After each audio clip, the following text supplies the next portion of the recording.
afternoon, bon après-midi. I'm delighted to be back at VIVA-TECH and to share some of the learnings we've had through the digital transformation of many of our customers. And the question is no more if we should become a digital business. The question is how do we get the job done? So this is really what I'd like us to go through today.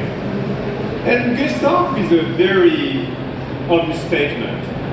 The world we live in now runs on software. Whether it is at home, in your work environment, in a hospital, in a stadium, whether you work in financial services industry, oil and gas, manufacturing, public services, or if you're running a connected car, if you're going to use a connected surgical device all the way to a smart coffee machine, the world runs on software. And that is a big opportunity that obviously we have ahead of us. If you think about the sheer computing power available, if you think about the way you can use that gigantic, infinite computing power to collect, to reason data at scale, if you think about the incredible number of connected devices growing from 28 billion today to 50 billion connected devices by 2023, the opportunity we have really is endless. In that context, it is all about every single business on the planet becoming a software company. Yes, I mean it.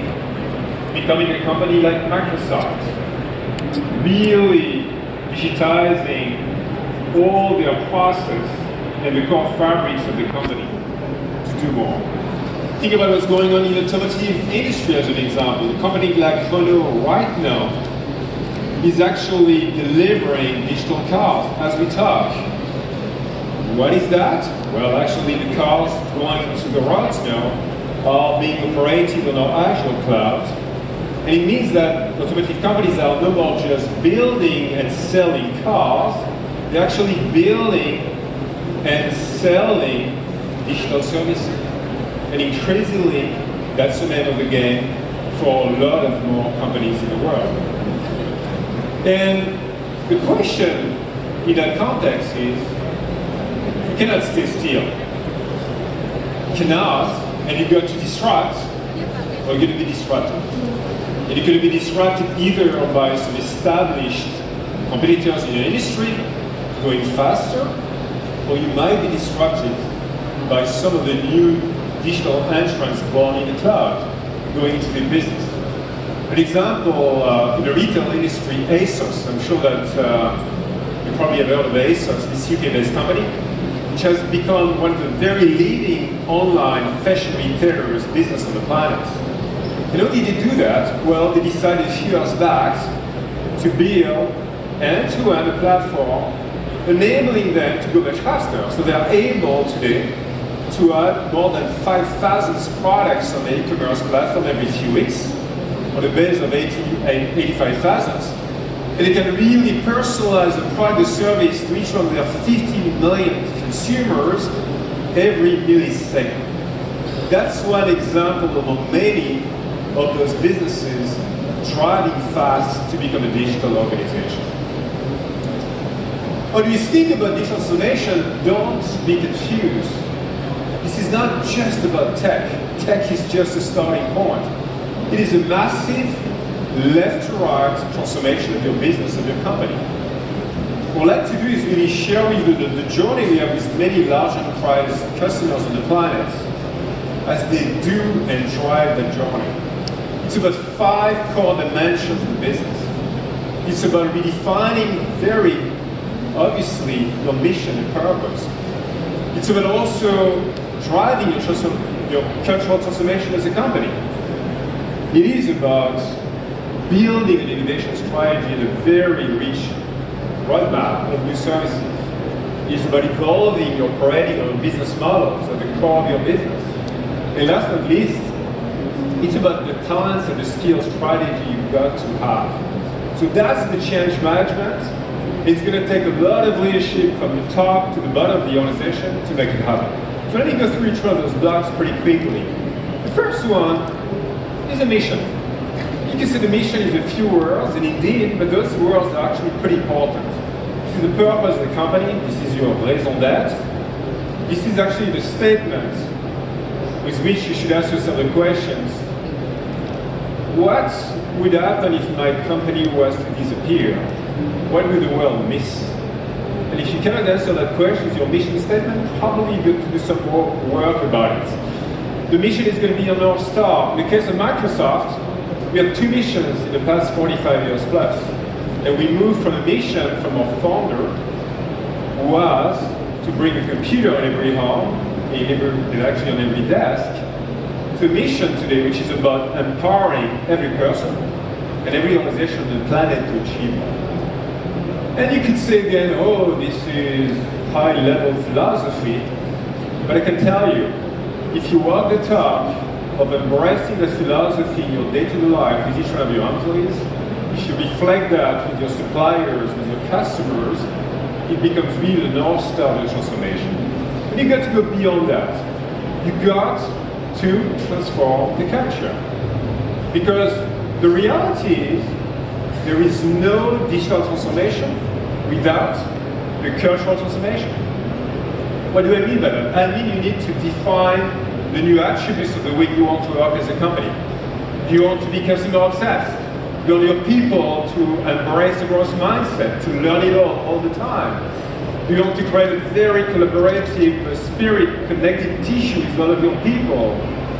How do you want to stand up as a company? How do you want to work every single day?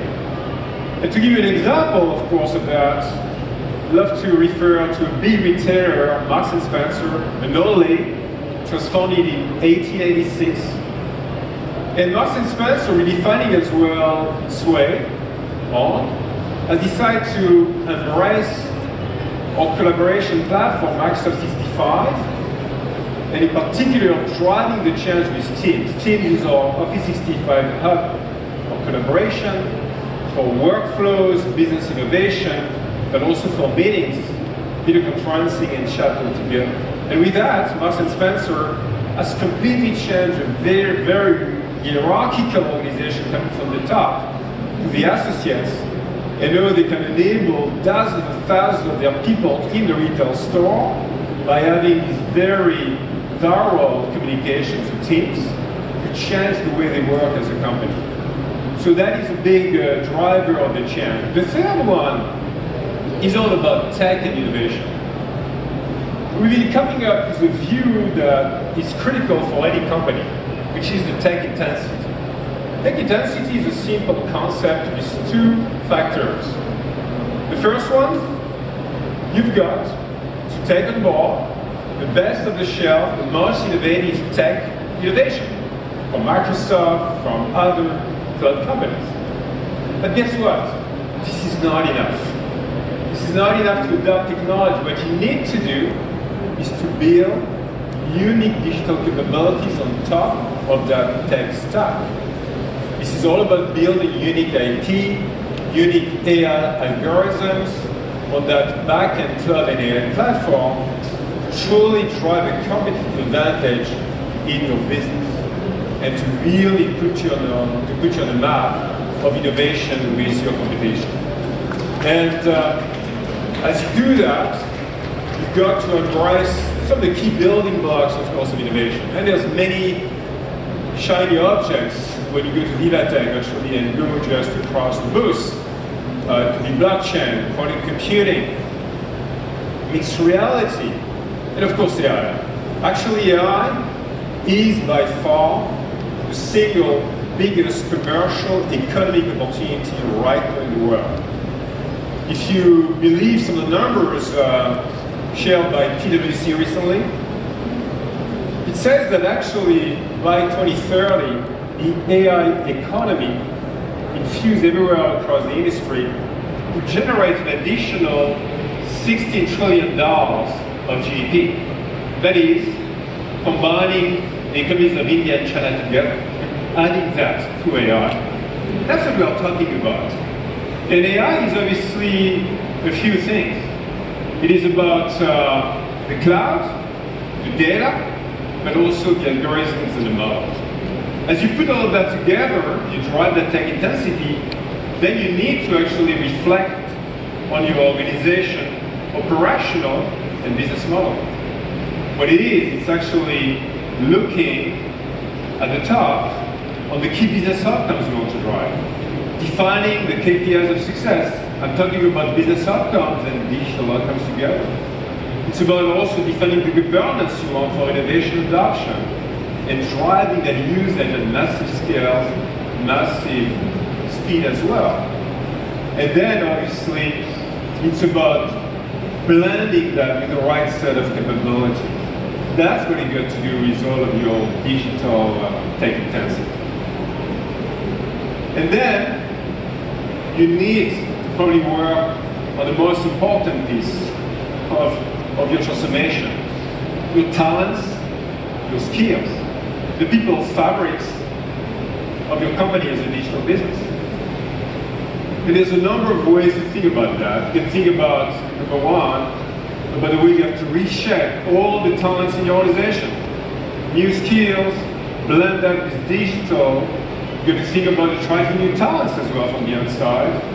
And you've got as well to drive the change management. But there's certainly a lesson we've learned with many clients as they build that digital capability at the core of your business, whatever is the organization. Starbucks, Renault, BMW, any large organization, Walgreens. What they have to do is build 4 types of roles capabilities. Customer success, data scientists for AI, UX designer for UX experiences, and software development. And you've got to build those capabilities across each line of business in your company. It's not just one IT team. It is not just a CDO and digital thing. It's about infusing those capabilities across the entire enterprise. And in order to achieve that, you need to work on a skills ecosystem. You need to work with partners. And as a company, we are definitely building a lot of partnership. Actually, last week at Build, our biggest developers conference, we are talking about the French partner, Talentsoft, which is a French company that develops very innovative talents and human capital platform, leveraging Microsoft Graph and AI to truly enable Christian Dior to select their talents. But it's going to take more than Talentsoft to achieve, again, the skills capabilities.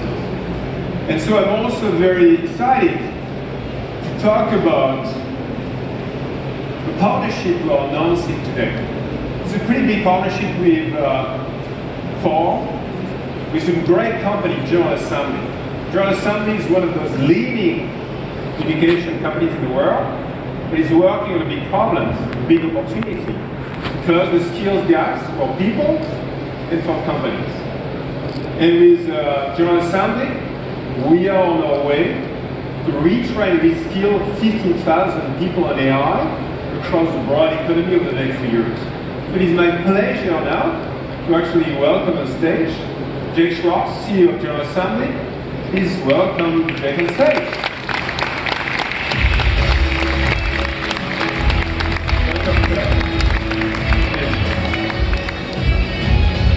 please take a seat, Jake. So, tell me about General Assembly, Jake. The company you built, which is also a part of the décrit group, by the way, one of the largest staffing companies on the planet. Where did this idea come from, General Assembly? What's the concept? Well, when we started General Assembly, the core idea was that the process of transitioning from education to employment was completely broken. And that as skills were changing, we saw a tremendous amount of opacity, a lack of clarity from both people trying to get into new fields of technology, as well as all of the companies trying to hire people to actually fuel these digital transformations. And so we basically built a new type of school from scratch. And in the process, I think, launched an entire revolution of skills training around the world with this idea of not just a coding boot camp, but of new ways of thinking about upskilling and reskilling employees so that everyone can participate in this future together. also a very inclusive view in the way of societal needs when it comes to skills. You can look at it as inclusive, but I also think it's a economic necessity to actually accomplish what everyone wants to accomplish. There are not enough software developers or data scientists to actually do the work that companies need to do to compete. And that creates an economic opportunity, but also requirement that we bring everyone along. It's not optional, it's not for the good of our hearts, it's actually to make sure that everyone can succeed and make money. Yes, so Jack, I was talking about many examples across so many industries, retail, financial services, manufacturing, with digital summation. What does it mean, actually, the way you engage with all those very diverse industries to build their kind of skills, plans, strategies? Well, we take a somewhat unique approach in that we don't believe reskilling or upskilling or even really education is about content or knowledge alone. It's about driving a transformation in an individual and how they interact with their either existing or future organization. And in that process, there's a lot of steps along the way. But the number one thing is outcomes and results for the students. That means when we work with a company, we spend more time worrying about who goes into a reskilling program, how do they succeed, and most importantly, what do they do when they get on the other side of this? And so this is why I'm so excited about our partnership, is that in many ways your clients, Microsoft's clients, yes, which are really the world's clients at the end of the day, are embarking on these massive digital transformations. And as you've said, and it's very clear, at the end of the day, people will drive that. And the flip side is people will block that if you don't bring them along. And so the job here is to create new talent that is not poached from another industry, because there is no other industry to poach from, but instead build, instead of buy that talent in a way that's sustainable and good for the individuals, for the companies, and for society at large. So tell us more about that, Jack, because as I see that with CEOs of companies or HR officers as well, the big question is, we are all fighting after the same talents. Those data scientists, those software engineers, and it's just a huge inflation of poaching people. Yes. How do you go after, I would say, unusual profiles maybe of talents, or unused capacity of talents out there to actually build those 50,000 many more talents that all those companies need to succeed at scale? Well, first off, we believe a lot more people than today are working in these fields can work in those fields. And the reason they're not currently in those fields is typically because their life path either didn't involve the opportunity to start on a journey of learning about technology, learning about the joys of software development or data, or they come from a previous era where they were working in a different part of technology.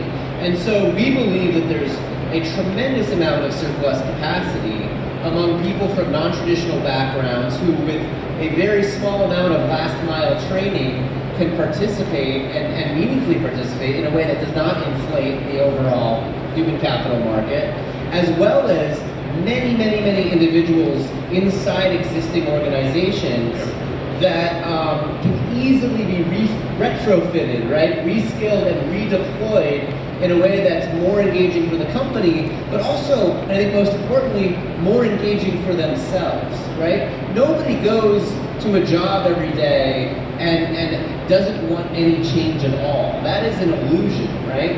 What they want is to be participants in the journey and the victories of their employer.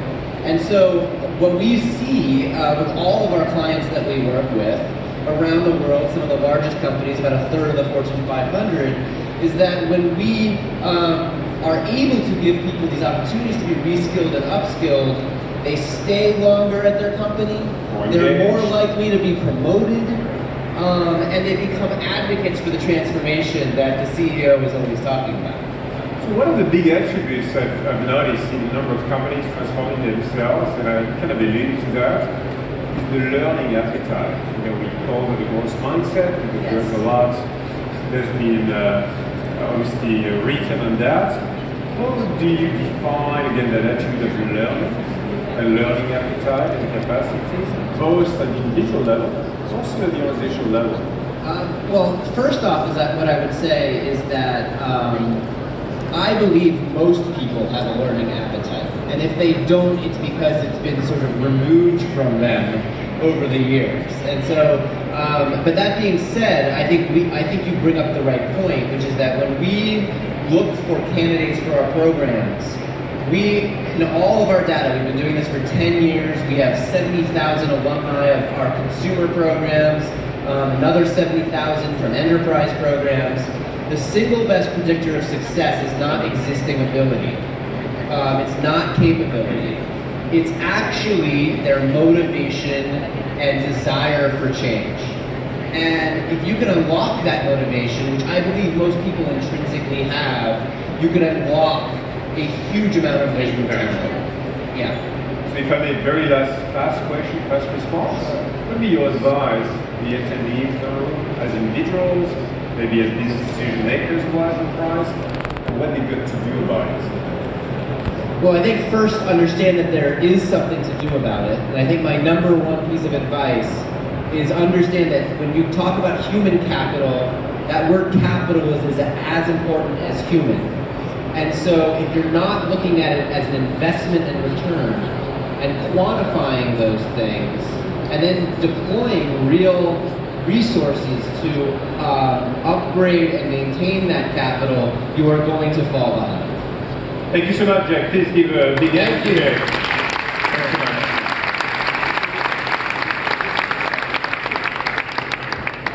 So I talked about this 5-dimension digital transformation, but before I wrap up, I need to talk about a very big, important responsibility we all have as we become digital businesses. Because with big power, as Voltaire said, actually, a French philosopher, comes big responsibility. So that big responsibility is about embracing some core key principles. At Microsoft, not only we believe, but we also invest, we innovate, we design our technology with 3 core principles: cybersecurity, privacy, and AI ethics. And those are critical principles to adopt and apply in your digital enterprise. The last but very important question to ask yourself as well, whatever your business is about, whatever the mission of your company is about, is how do you contribute to the broader society? And that's something as a company we've been reflecting on a lot for many years. We have decided as well to really apply a lot of innovation to drive AI for good. You know, in VIVA-TECH there's a lot of tech for good. Well, we are trying to bring our share of that. We're actually investing $150 million as a company on 3 main causes. AI for Earth, which is all about sustainability, AI for accessibility, and AI for humanitarian efforts to help refugees, but also assist during some crisis happening somewhere in the world. So that's really, I think, the responsible leadership that is needed from all digital businesses. You know, as I wrap it up, I'd like to bring together those 5 pieces and really reflect again on what it's going to take to transform the business. And I'm going to use a kind of a real picture, and I'm going to ask you the question you're ready to disrupt. In a way, it reminds of me 2 years ago. Yeah, I know I've got a different haircut, but 2 years ago, as the head of the global sales market operation at Microsoft, I embarked 40,000 people in our company in our largest sales transformation ever, evolving from a software company to a cloud-first, AI-first company. And I can tell you, it's a massive change. It's a massive change. It was almost like not falling, but flying from the cliff to reinvent ourselves.